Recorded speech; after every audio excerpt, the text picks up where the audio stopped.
दिग्गज नेता श्री महंत मार्कंड पशुपति पंकज त्यागी आखिर क्यों बने हैं जान के लाले? क्यों दिया जा रहा है धमकी? क्यों सुस्त है प्रशासन?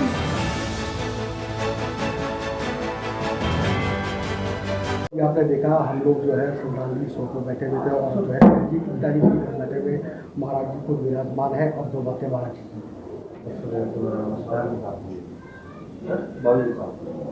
पिछले कुछ दिनों से हमारे सनातन धर्म पर विशेष प्रभाव पड़ रहा है। हमारे बीच में उपस्थित हैं श्री महंत स्वामी मार्कंड पशुपति और हम सुन रहे हैं पिछले कई दिनों से आपके लिए किसी तरफ से एक विशेष प्रकार के सर कलम करने का एक संदेश लगभग 5 बार आपको प्राप्त हो चुका है और आपने शासन प्रशासन में भी जो आपकी बात है उसको पूरी तरह से रखने का प्रयास किया और जितना ध्यान शासन प्रशासन का होना चाहिए इतना ध्यान शासन प्रशासन ने अभी तक किया है। हम शासन को ये कहना चाहते हैं आद्यशंकर कैलाश पीठ उत्तर गोदावरी धाम और पशुपति अखाड़े के श्री महंत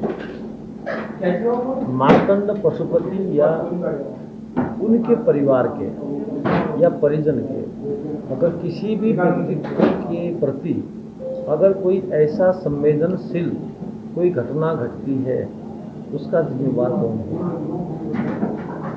हम सरकार से विशेष रूप से ये मांग करना चाहते हैं कि सबसे पहले ये जो प्रक्रिया हुई है पिछले 5 बार ये कोई सामान्य बात नहीं है और मैं देख रहा हूँ कि उन्होंने अपना घर भी एक किले की तरह बना दिया है और काफ़ी मजबूती के साथ घर से बाहर निकल नहीं पा रहे हैं। ये संवेदना कहीं न कहीं हम सरकार को सुनाना चाहते हैं और सरकार इसके प्रति जागरूक हो और पूज्य जो महाराज जी हैं उनके लिए जो भी प्रावधान है या तो जिसके द्वारा ये कर्म हो रहा है उस व्यक्ति को सामने ला करके उसको उचित दंड दिया जाए या आपकी सुरक्षा की जो भी व्यवस्था सरकार की तरफ से होनी चाहिए वो व्यवस्था हो। ये आद्यशंकर कैलाश पीठ एवं पशुपति अखाड़ा सरकार से मांग करती है और अगर समाज में हिंदू और हिंदुत्व के प्रति जागरूक संत साधु संत आचार्य ब्राह्मण के प्रति अगर यही प्रक्रिया चलती रही तो आने वाले समय में सनातन धर्म का विलय होने में ज़्यादा वक्त नहीं लगेगा। तो इसीलिए हम सरकार से विशेष रूप से आग्रह करते हैं या तो पहली बात तो ये है कि जिस व्यक्ति के द्वारा ये कर्म हो रहा है उस व्यक्ति को उनके सामने ला करके उसको पकड़ा जाए और उसको उचित दंड दिया जाए। दूसरा प्रक्रिया यह है जब तक ये प्रक्रिया पूर्ण न हो या हम आश्वस्त न हो तब तक इनके लिए सुरक्षा मुहैया कराया जाए। यह हम सरकार से अपील करना चाहते हैं। हरिओम द्वारा वाणी द्वारा उन्होंने कुछ बताया कि आपके ऊपर कुछ खतरा मंडरा रहा है कई दिनों से जिससे आप पारिवारिक पूरी परेशान हैं जी, उसके बारे में उजागर कीजिए। देखिए मैं आदरणीय गुरु जी ने जब से मुझे दीक्षा दी है तो हम तो एक तरीके से पिंडदान कर देते हैं जी जी, अपनी कोई फिक्र नहीं जी जी, लेकिन एक छोटी सी उसमें मैं आपसे एक बात कहूँगा कि ना तो मैं डरूंगा जी, अपने हिंदुत्व के लिए लड़ूंगा, सनातन धर्म के लिए लड़ूंगा और लड़ता रहूँगा। जो हमारे गुरु हैं जगत गुरु जी हमारे उन्होंने कितना संघर्ष किया है उससे आगे हमको संघर्ष करना है। तो इसलिए हम अपने गुरु को कहीं भी नीचे नहीं होने देंगे और सनातन धर्म के लिए मुझे मार देंगे, मुझे कोई दिक्कत नहीं है, मुझे कोई दिक्कत नहीं। अगर वो जिहादी बुरी चीज के लिए अपनी जान दे सकते मैं तो भगवान के लिए जान दूंगा, हिंदुत्व के लिए जान दूंगा, सनातन धर्म के लिए जान दूंगा, मुझे क्या फिक्र है। उन्हें हुरे मिलती होंगी, मुझे प्रभु मिलेंगे ऊपर। उन्हें हुरों का शौक है, मुझे भगवानों का शौक है। तो जिसको, लेकिन मैं आपके चैनल के माध्यम से एक बात, अगर वो आदमी सुन रहा हो तो मैं एक चीज कहूंगा कि मैं अलग टाइप का आदमी हूं। मैं डरने वालों में से नहीं हूँ, मैं डरने वालों से नहीं हूँ।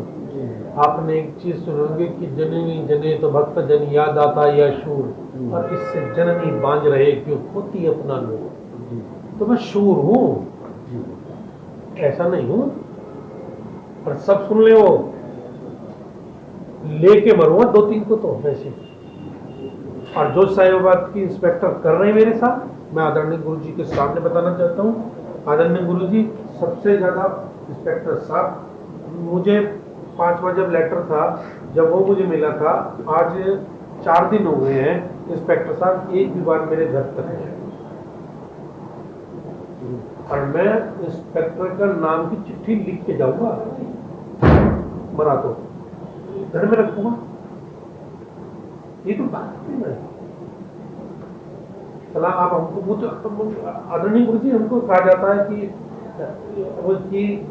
आप जहां भी जाए कैमरे लगवाएं।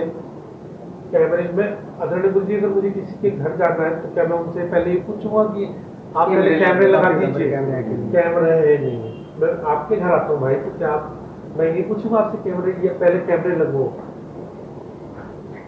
तो इस बात से मैं नाराज हूँ। बाकी मुझे सेफ्टी उसकी कोई दिक्कत नहीं है।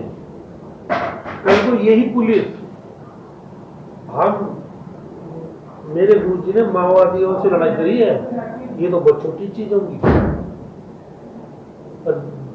10 साल 20 साल करे लड़ाई उन्होंने, तो क्या उनके शिष्य ऐसे नहीं होंगे? हमने डरते, हमारा पिंडदान हो चुका। सेवा और समाज सेवा और धर्म से और ज्ञान से जुड़े हुए त्यागी जी हमारे साथ जो है बराबर बातचीत कर रहे हैं जी। उन्होंने ये भी बताया कि भाई कानून को बताने के बाद भी बिल्कुल ध्यान नहीं दिया जा रहा है। जी गुरु जी बताइए। हमारे उपस्थित जी ने अभी एक बात और बताई, तो ये बड़ा संवेदनशील बात है कि अगर कानून का रखवाला अगर ये कहे कि आप जहाँ भी जाए वहाँ कैमरा लगा है, तो इससे बड़ी हास्यास्पद बात तो कुछ हो नहीं सकता है। लेकिन हम इतना ही कहना चाहेंगे कि कानून और धर्म की मर्यादा में रहते हुए कि स्वामी जी के लिए या तो अगर उनको ये कोई उपहास लग रहा है या कोई बात ऐसी लग रही है, तो उस बात के अंत तक पहुंच करके इस बात को निपटारा किया जाए। हमने पहले भी ये बात हमने कही थी। और दूसरी बात, अगर ऐसा नहीं है तो उनके लिए जो भी उचित व्यवस्था है वो सरकार को तत्काल करना चाहिए।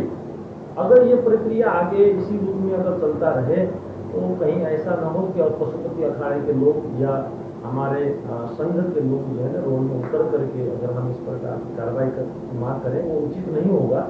तो इसलिए हम सरकार को और जो भी यहाँ के अधिकारी लोग हैं उनसे सर्वत्र प्रार्थना करते हैं कि एक हमारे भारतीय दर्शन के या भारतीय संत समाज के वरिष्ठ व्यक्तित्व के प्रति इस प्रकार का अन्याय न हो, और उस बात को बड़ी गंभीरता से लें और उनके लिए उचित जो भी कार्रवाई हो वो जरूर करना चाहिए।